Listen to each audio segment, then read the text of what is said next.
Hey again, everybody. You all know I'm a radio guy, ham guy, have been since the 90s. I've played with everything from CBs to commercial to broadcast to ham. Yeah. And, I dabble around on the internet and, for years, I've found videos reference this, reference that, so on and so forth. We all do it. So something I keep bumping into here and there are folks who want to preserve electronics in case there's an EMP. Okay, that's fair. That is fair.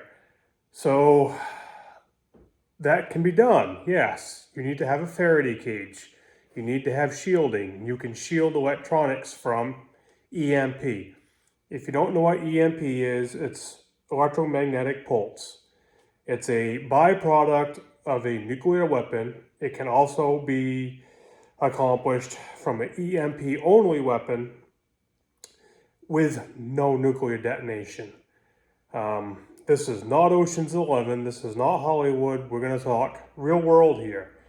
If you've watched Ocean's 11, they had the pinch, right? So they detonate the pinch to black out Vegas for whatever it was, 30 seconds or something, and then all the lights come back on, right? In the real world, that's not what's going to happen.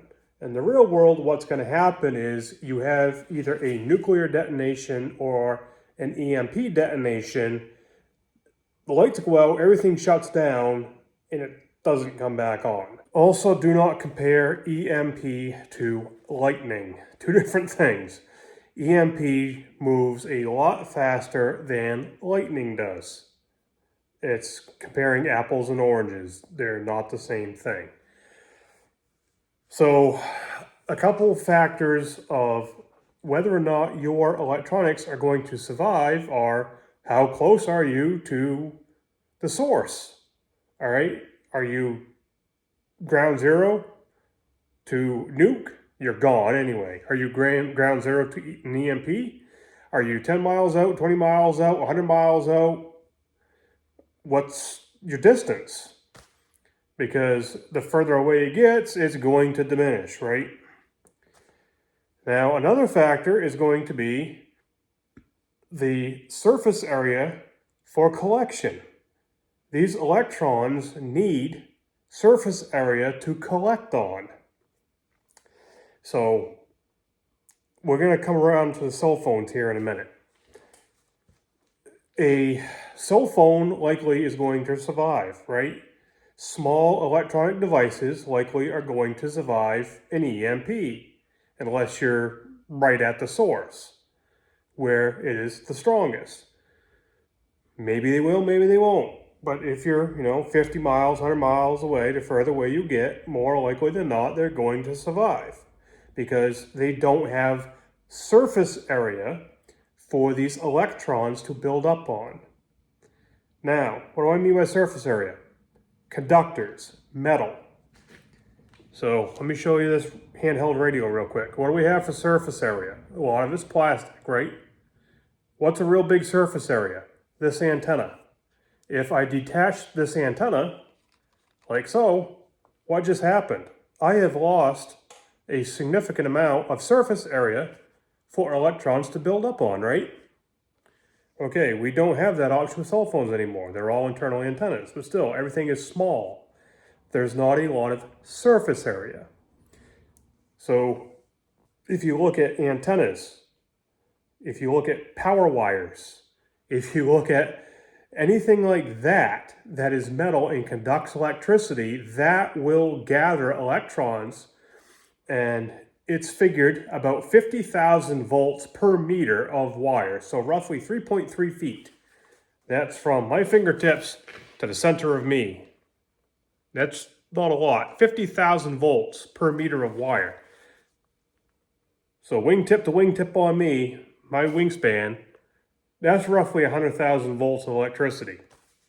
Add that all up over power wires. Add that all up over transmission lines on commercial sites. That's where your problem's going to come in. If you don't have the surface area for that to all start building up on, it can't build up. So you're not going to have the issue, right? So now let's get to the cell phones. I just happened to stumble into a video on ScrewTube earlier, and the fellow was mentioning about protecting electronics in a Faraday cage, like a galvanized trash can. And okay, yeah, it'll work. Ammo cans, seal them up. Well, why do you want to protect a cell phone? Well, so after an EMP, it'll still work. That's the philosophy, right?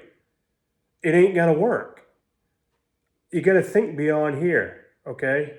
And if you're especially paying another cell phone bill, paying more money on your plan to have a phone or phones stuffed into a Faraday cage, thinking that's gonna be your source of communications if there's an EMP detonation, just remember this old fat guy someday saying you're wasting your friggin' money and you're going to be very disappointed in more ways than one, because you've wasted your money and a lot of it, and number two, it ain't going to frickin' work. Why is it not going to work? Well, what did I just talk about? Surface area, right? On commercial sites and on power wires. So you go to make a cell phone call, you know, if I want to call my neighbor, or if I want to call somebody who might be whatever, down the road, a quarter of a mile, 100 feet. If I dial the phone number and hit send, it's not going from my phone to their phone, right? No, it's not. And it's not going from my phone to the local cell tower and then from the local cell tower to their phone. No, it's not. Let's say I'm sitting right here, right now, in my shop, and I make a cell phone call. And let's say I call somebody across the road. I can see their house, right? So, you know, it's a couple 100 feet over there. 200 feet of distance, a line of sight. Well, I'm going to use US Cellular as an example because I have seen this. So let's say I have US Cellular, or the other person has US Cellular. And I don't care what your carrier is, they're all going to do this. And where the switch is, I don't know. That's why I'm using US, because I know where theirs is. So, let's say I have US Cellular. I dial the phone number, I hit send. It goes to the local cell phone tower. And then, that information for that phone call is going all the way to North Carolina. Same thing with a text message, okay? Anything coming in and out of that phone is going through a switch down in North Carolina. From there, it's routed. It comes back up here, all right? To, if they get US Cellular, it's going to come back through the US Cellular network. If they have Verizon, T-Mobile, whatever, it's going to get routed into that network. All that routing has to happen, right? That's not happening at your local cell site. Keep that in mind. Now, what's another thing that has to be in place to make cell phones work? Whether you're trying to send text messages or whether you are trying to send phone calls, no matter what you're trying to do, what has to be operational for it to work? You can't see it. Well, there's a bunch of them up there flying around the globe. Yeah, the GPS system.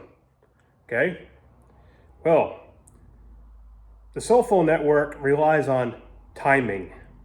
Okay? Precise timing. And that is done by GPS. Without GPS, your cell phone ain't going to work.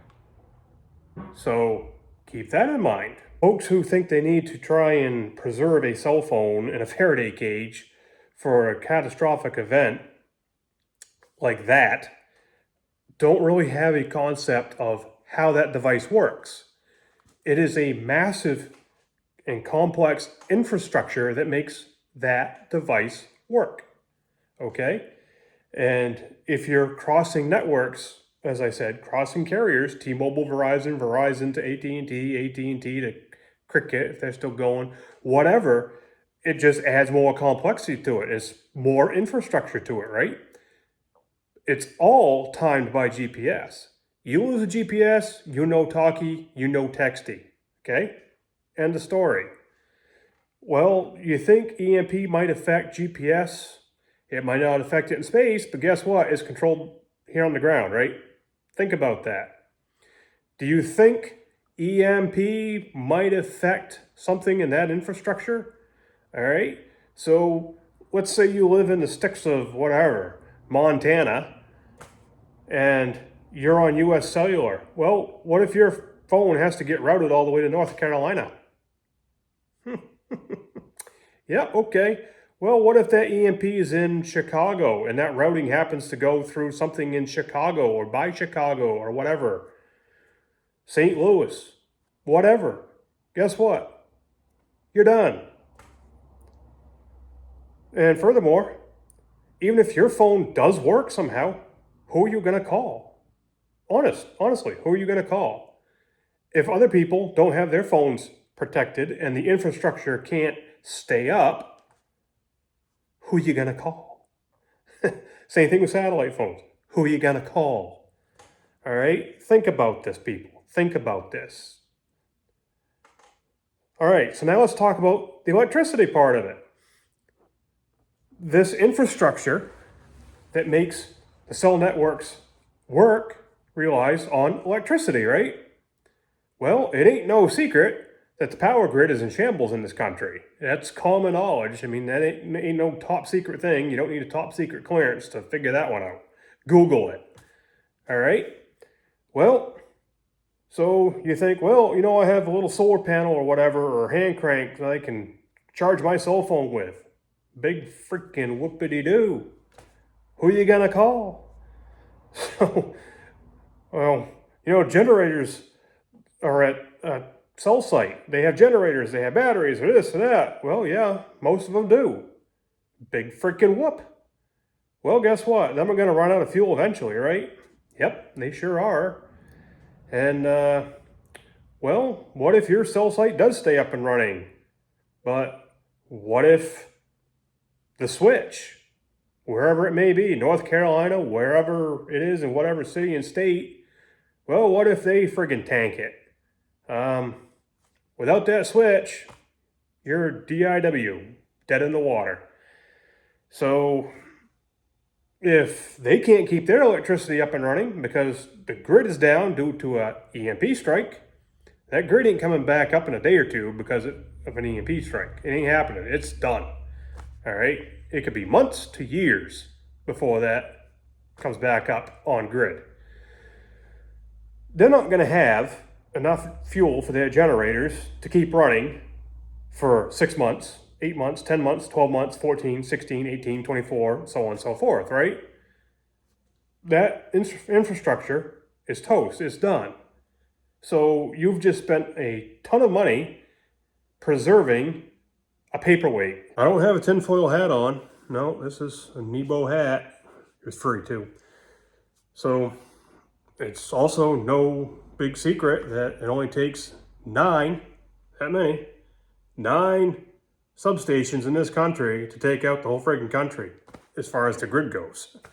And it's no classified information that power plants and substations have been attacked in this country, right? Look it up. You think I'm full of shit? Look it up for yourself. It's public knowledge. So it's also no big secret that the backlog for transformers is a year plus. Well, yeah, think about that. So what good is it going to do you having a paperweight sitting in a metal trash can or in a metal ammo can? I don't know, maybe you can just look at some pictures or something, I guess. We made it through the cell phone rant there. Somebody might want to, comment and tell me I'm full of crap and I don't know what I'm talking about. As I said, if that day ever comes and you've got one squirreled away in a Faraday cage, trash can, ammo can, whatever, and you're paying all this extra money for that thing to sit in there, and that day happens, just think about the old fat guy who told you you're wasting your money and you're going to be very disappointed when it doesn't work. Of course, the internet's going to be toast too, so you're not going to be able to come back and go, hey, I was wrong, you were right. So we'll just, take that as implied. But anyway, I'm trying to save you from wasting money and thinking you've got something for a backup plan that is going to fail on you. So let's put something in the can that's going to work. And we're also going to touch on these emergency radios and rapid radios and that scam of BS too. I've done a previous video on those scams, and we're going to touch on them again. But first, two-way radio. It's a ham radio. It's an Anytone. It ain't expensive. It's DMR. It's digital capable. So, yes, ham radio. Don't click off on me yet now. I'm not going to push you to ham radio. Yeah, it's the best thing out there. Don't argue that. It works.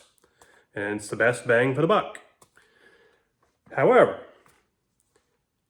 what I'm going to say, what you want to be protecting in a Faraday cage are radios that are simplex capable, okay? Ones that do not rely on any form of infrastructure whatsoever. By that, I mean FRS radios. See, I told you, I'm not going to push you to ham radio. I heavily suggest it. FRS radios, family radio service. You can buy the friggin' things anywhere. Hunting and fishing stores, sports stores, Wally World, Amazon, whatever. You can get them. They're dirt cheap. But they are simplex. They do not rely on repeaters, okay? So they're radio to radio, me to you to me, group of friends, 6, 8, 10, 12 people, 20 people, whatever in your family. As long as you are within radio range, you're going to be able to communicate. Now, do not believe the hype. Do not believe the gimmicks on the package where it says range of 30 miles. That is absolute BS. Absolute. Now, if you were up on top of mountaintops, 30 miles, oh yeah, sure, you could do it. Maybe out on the flat plains out Midwest, maybe, yeah, you could do it. Where I live, you're going to be lucky to get a mile and a half out of them. That's going to depend on your terrain, your average height above terrain, height above average terrain. That's all specific to you and your people where you are. Keep that in mind. You are on UHF, you're on very small antennas, and you are operating at very low power. So that is going to be a limiting factor. However, like I said, as long as you are within range of each other, they're going to work. So if you choose to go the FRS route, get some, play with them, see what they will do, all right? Don't just buy a box of them and put them in a can. Mom and dad live up the road, sisters down the road, cousins over here, friends are over there. Pass them out, play with them for a while. Check them out. See if they're going to do what you want to do. And that's the reason I say FRS, because you can go point to point to point with no infrastructure. Now, another thing you could preserve is the MURS, M-U-R-S. Those are 5-channel radios. That's all you get, 5 channels. But the advantage with those are you're down in VHF rather than up in UHF. So out in the country like I'm at, more likely than not, you're going to be able to talk a little bit further. Again, if you choose to go the MURS route, and that's what you get, then same thing with the FRS. Pass them out to whoever you're trying to keep in communications with. Try them out, see what they're going to do for you. The benefit to MURS, just like FRS, simplex only. There's no repeaters required, there's no infrastructure required, so nothing's going to change if everything else crashes and burns on you. Other radios that are fair game to be preserving? CB. Why not, right? Oh, CBs are old, they're antiquated, they suck. Oh yeah, they're old, They don't suck, they work, right? Sure, you need to have bigger antennas, but they work. And like MERS, like FRS, there's no repeaters, there's no infrastructure required. It's all simplex. It's all point to point. So if that's something you choose to go with, everybody has one. See what they're going to do for you. Keep in mind, you have a couple different flavors of CB. And we're talking US here now. Different countries have different things. Like over in Europe, I think CB is UHF. But here in the US, we used to have AM and then sideband. And just recently, like 3 years ago, FM is now an approved mode of transmission. So whatever you want to do, as far as CBs, you got to make sure everybody's on the same page. So if, let's say you have 6 people in your crew, a bunch of friends, family, however it works for you, and 3 of you have FM CBs, 2 of you have single sideband CBs, which would also have AM, and 1 of you has AM. And then you guys all decide, okay, well, something goes sideways, everybody's going to meet on channel 22. Okay, 22 what? So, Fred and John, they get on channel 22 FM, and then, Mary and Sally, they get on channel 22. One's on upper sideband and one's on lower sideband, and then, I'm on 22 AM. You're not going to be able to talk because everybody's on different emission modes. You're going to have that all pre-planned. So 22 AM, 22 upper sideband, 22 FM, whatever. Figure that out however it's going to work for you. But the benefit with the CB is, as I said, it's simplex, point to point to point. You're going to be limited on your range. Sideband will help you get more range, yes. Make sure you understand how they work. I have some other videos way down the list about tuning antennas, proper antennas. You can't just take any antenna and screw it on a CB. You can't take a CB magnet mounting antenna and stick it on a piece of wood and think it's going to work. It has to be tuned right. You need to have a ground plane or a counterpoise, or it's not going to work. So you need to understand that. But it can be done. You can also get handheld CBs with rubber ducky antennas or telescoping antennas. You can go that route. Your range might not be as good as something with a base antenna or a mobile antenna that's got some gain to it, but it's better than nothing, right? Those radio services I just mentioned, you could also go GMRS if you wanted. They're all license free other than GMRS, but you're going to have your limitations.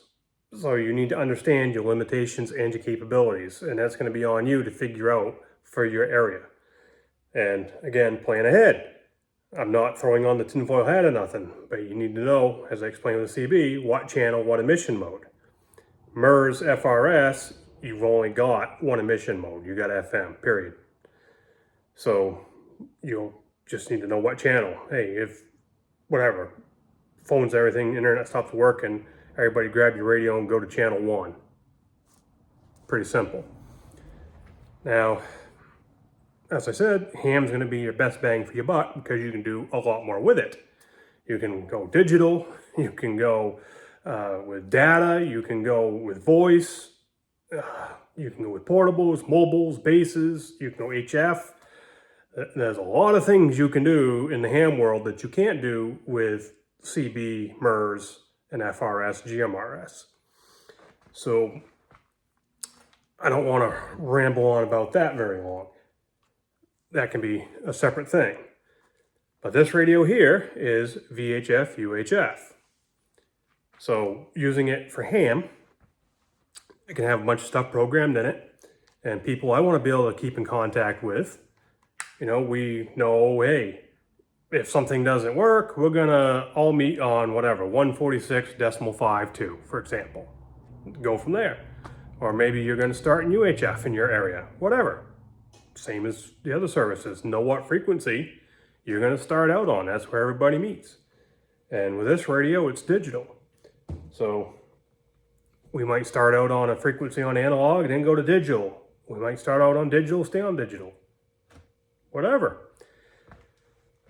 If there's an EMP, I don't expect it where I live at all, but there can be rippling effects. And hams, if there's any hams anywhere near where one of these might occur, you can expect to lose repeaters. And sure, because repeaters, number one, require electricity to work. It's a form of infrastructure, right?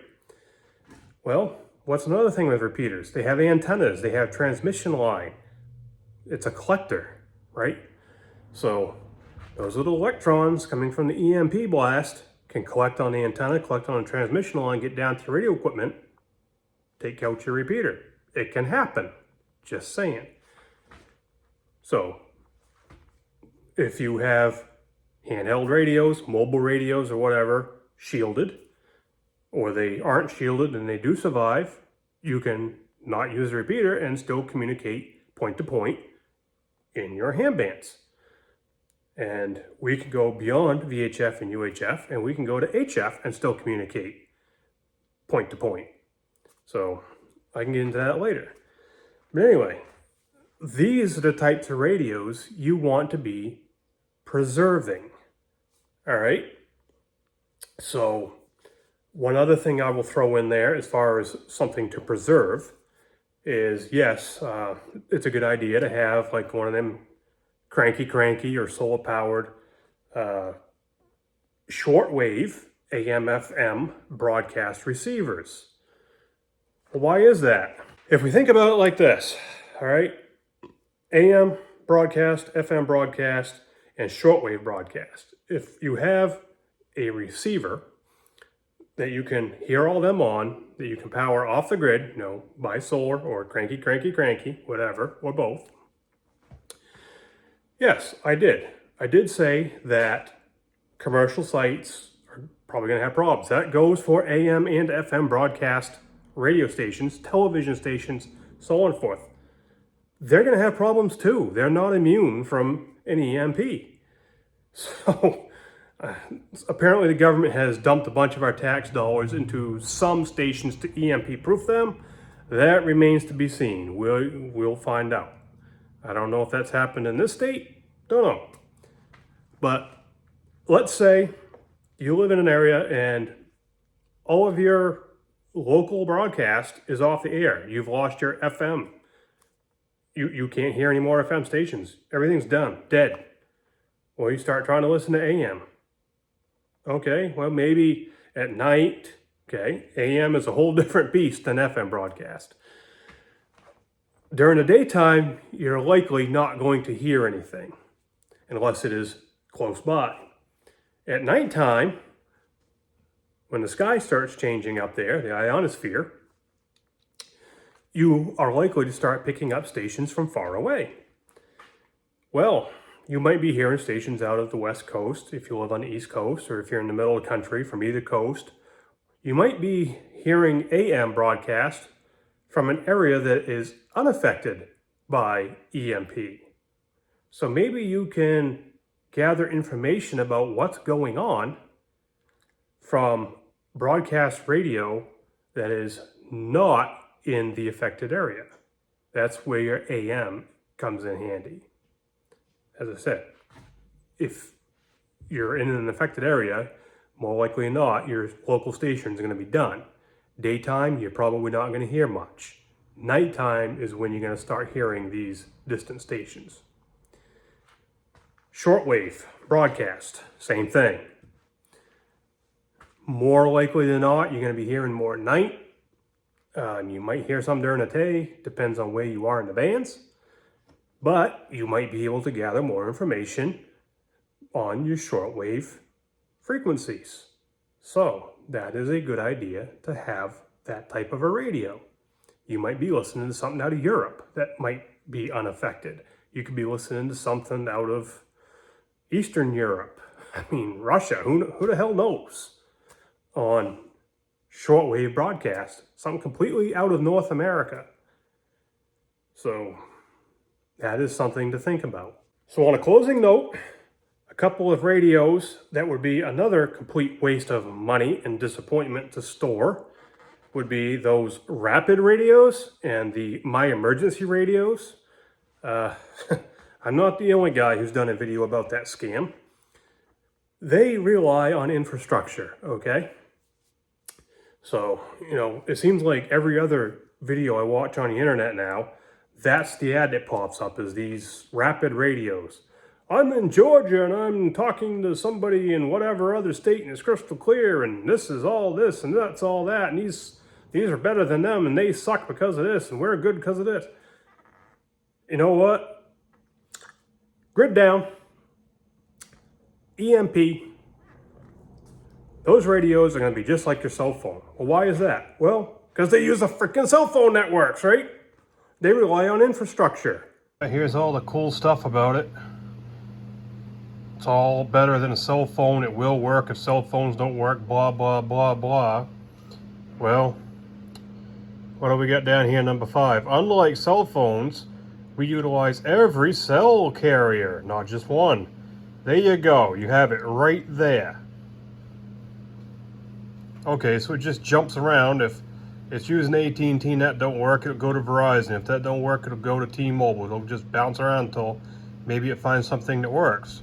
Well, if everything is down, it has no options to jump around to, right? And there you go. You're using a network no different than a cell phone does. So what do you do when that network goes away? Well, now you got a piece of crap sitting in your hand. What good's it gonna do you? It ain't gonna do you no good at all. Don't fall for that scam. Just don't do it. Well, if you got questions, feel free, let me know and I'll help you out if I can. Have a good one.